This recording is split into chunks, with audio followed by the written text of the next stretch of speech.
নমস্কার, কেমন আছেন সবাই? ট্রাভেল টাইম উইথ দ্বীপে আপনাদের স্বাগত জানাই।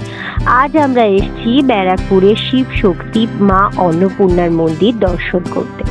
আপনারা যদি এখানে আসতে চান তাহলে আপনাদের নামতে হবে ব্যারাকপুর স্টেশনে, আর সেখান থেকে টোটো ধরে মাত্র কিছুক্ষণের মধ্যেই আপনারা পৌঁছে যেতে পারেন মন্দির চত্বরে।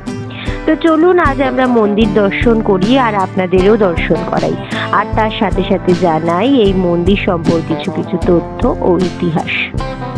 ৫৫ বিঘা জমির ওপর দক্ষিণেশ্বরের আদলে তৈরি এই মন্দিরটি ১৮৭৫ সালে লোকমাতা রানী রাসমণি দেবীর কনিষ্ঠ কন্যা জগদম্বা দেবী প্রতিষ্ঠা করেন।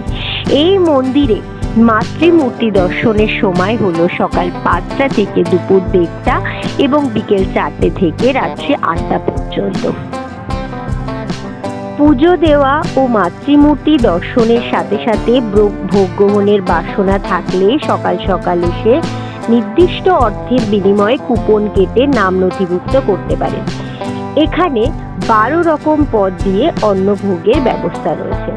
আর এই মন্দিরের বিশেষ দ্রষ্টব্য, এখানে মাকে অন্যান্য পদের সঙ্গে মাছ দিয়েও ভোগ দেওয়া হয়।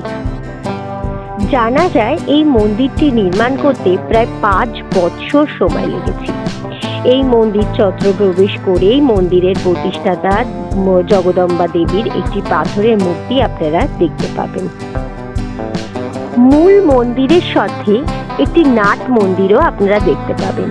আর এখানে বিগ্রহ মা অন্নপূর্ণার মূর্তিটি অষ্টধাতুর তৈরি ও মহাদেবের মূর্তিটি রূপার তৈরি।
দক্ষিণেশ্বরের ১২টি শিব মন্দিরের ন্যায় এখানে রয়েছে ৬টি শিব মন্দির।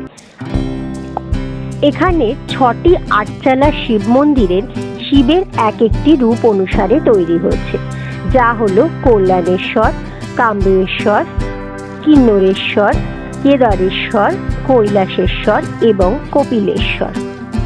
শান্ত, নিরিবিলি ও নিবিড় পরিবেশে এই মন্দিরে এসে মাতৃমূর্তি দর্শনে আপনার মন, প্রাণ ও আত্মার শুদ্ধিকরণ অবশ্যই হবে। তাই ব্যস্ত জীবনের কিছুটা সময় বের করে একবার অবশ্যই ঘুরে যেতে পারেন শিব শক্তি মা অন্নপূর্ণার এই মন্দিরে।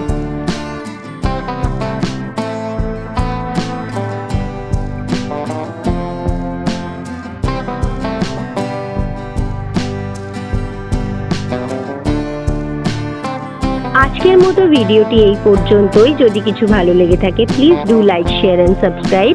দেখা হচ্ছে আপনাদের সাথে নতুন কোনো ভিডিওতে।